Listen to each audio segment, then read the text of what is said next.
خذ بأيدينا قلت حيلتنا ذلك. അപ്പോൾ മയ്യത്തിൻ്റെ തലയും താടിയൊക്കെ കഴുകി ചീകി വെച്ച് അത് കഴിഞ്ഞു. ഓരോ ഭാഗങ്ങൾ കഴുകുകയാണ്. അങ്ങനെ തന്നെയാണ് ജീവിച്ചിരിക്കുന്ന മനുഷ്യൻ്റെ കുളിയും. കുളിയുടെ സുന്നത്തുകൾ എന്ന് പറഞ്ഞിട്ട് വലിയൊരു അധ്യായം ഇവിടെ ഉണ്ട്. അപ്പോൾ അതിലും പറയുന്നത് ആദ്യം കുളിയുടെ മുമ്പ് വുളൂ ചെയ്യുക, പരിപൂർണമായ ഒരു വുളൂ എടുക്കുക. ആ വുളൂ എടുത്തതിൻ്റെ ശേഷം പിന്നെന്ത് ചെയ്യുക, തല സോപ്പൊക്കെ ഇട്ടിട്ട് ഉഷാറായിട്ട് കഴുകുക. പിന്നെയാണ് ഉടലുമ്പക്ക് വരുന്നത്. അപ്പം ഞാൻ കേട്ടോളി. സുമ്മ യൗസിലു ഷിഖഹുൽ ഐമന. പിന്നെ മയ്യത്ത് മലർന്ന് കിടക്കുകയാണല്ലോ. അപ്പം മുൻഭാഗത്തെ വലതു ഭാഗമാണ് ആദ്യം കഴുകേണ്ടത്. മുൻഭാഗത്തെ വലതു ഭാഗം,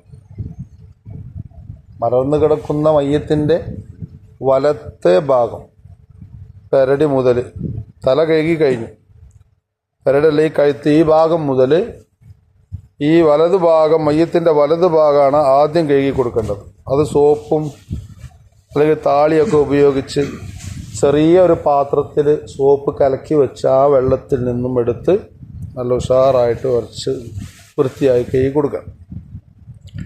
അപ്പോൾ വലതു ഭാഗം കാല് വരെ അങ്ങ് പോവാം. സുമ്മൽ ഐസർ, പിന്നെ മയ്യത്തിൻ്റെ ഇടത് ഭാഗം. അപ്പോൾ മുൻഭാഗം കഴിയാണ്. സിമ്പിളല്ലേ പരിപാടി, എളുപ്പമാണ്. വലത്തെ ഭാഗം കഴുകി കഴിഞ്ഞു, പിന്നെ ഇടത് ഭാഗം കഴുകി കഴിഞ്ഞു. അവിടെ ഷരീഫാക്ക ചോദിച്ചൊരു ചോദ്യമുണ്ട്. നമ്മൾ നേരത്തെ പറഞ്ഞിരുന്നു, മേലെ വിരിച്ച മുണ്ട് ഫി ഖമീസിൻ റഖീഖിൻ, നേരിയതായ ഒരു ഖമീസിലാണ് കുളിപ്പിക്കേണ്ടത് പറഞ്ഞു. അപ്പോൾ ഈ റഖീഖ് അതിൻ്റെ അർത്ഥം നേരിയത് എന്ന് പറഞ്ഞത് കമ്പിളി വകുപ്പല്ല അതിൻ്റെ അർത്ഥം. കമ്പിളി കട്ടിയുള്ള കമ്പിളിയോ മറ്റൊന്നല്ല.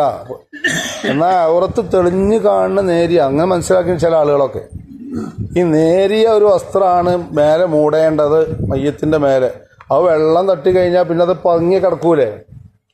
വെള്ള തോർത്തുണ്ട് എടുത്തുകാണ്ട് കുളത്ത് ചാടി അങ്ങനെ ഉണ്ടാവും. ഒരു 4-5 ആൾക്കാർ കൂടികാണ്ട് കുളത്തിലാൻ ചാടി. നേർമയുള്ള വെള്ളം മുണ്ടെടുത്തുന്നത്.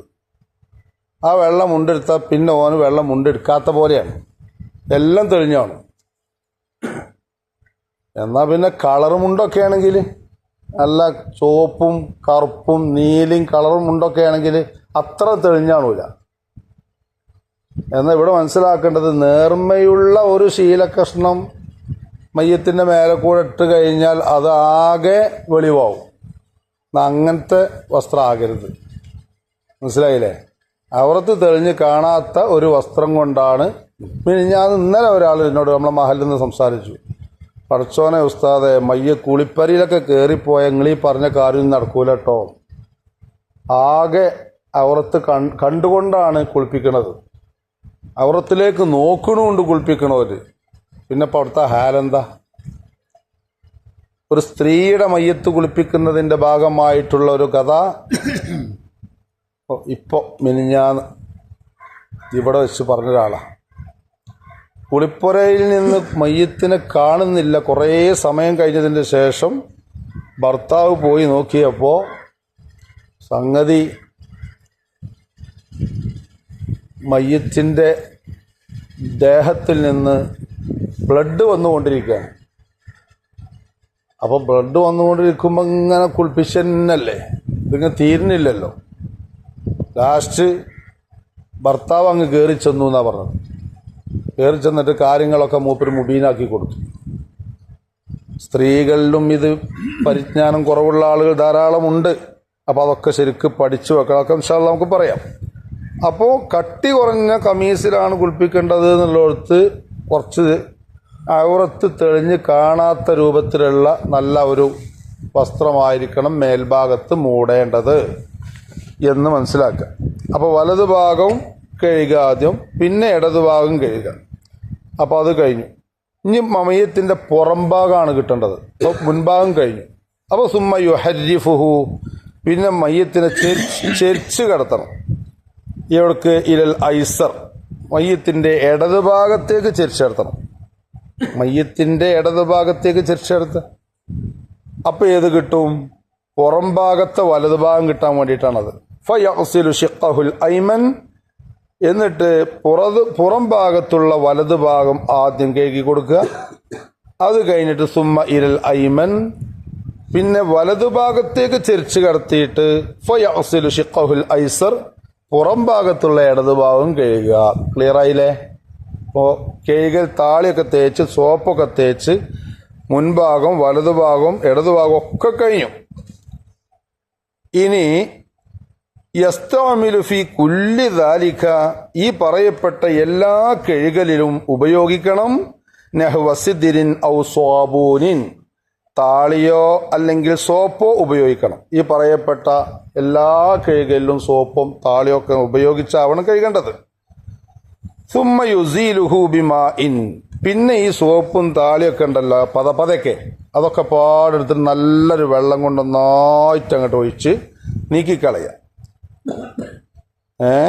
നല്ല ശുദ്ധിയുള്ള നല്ല വെള്ളം കൊണ്ട് ഉഷാറായിട്ട് ചൊരിച്ച മൊത്തം മേലെ കൂടെ ഒന്നായിട്ട്.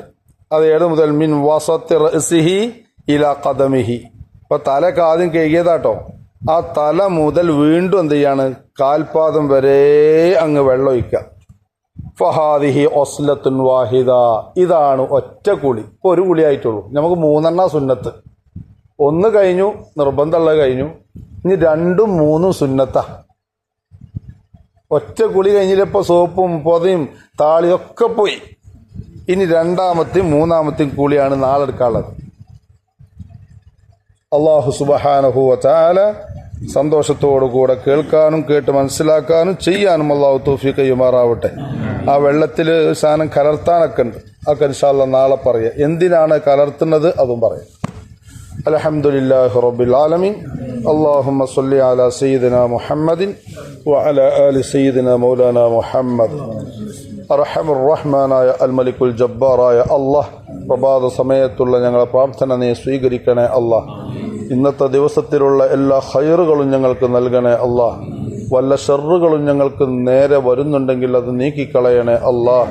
എല്ലാ ആഫാത്ത് ആഹാത്ത് മുസീബാത്ത് ഇടങ്ങേറിൽ നിന്ന് ഞങ്ങൾക്ക് എല്ലാവർക്കും നീ ഹിഫ്ള് നൽകണേ അല്ലാഹ്. മൗത്ത് ഈമാനുള്ളതാക്കി തരണേ അല്ലാഹ്.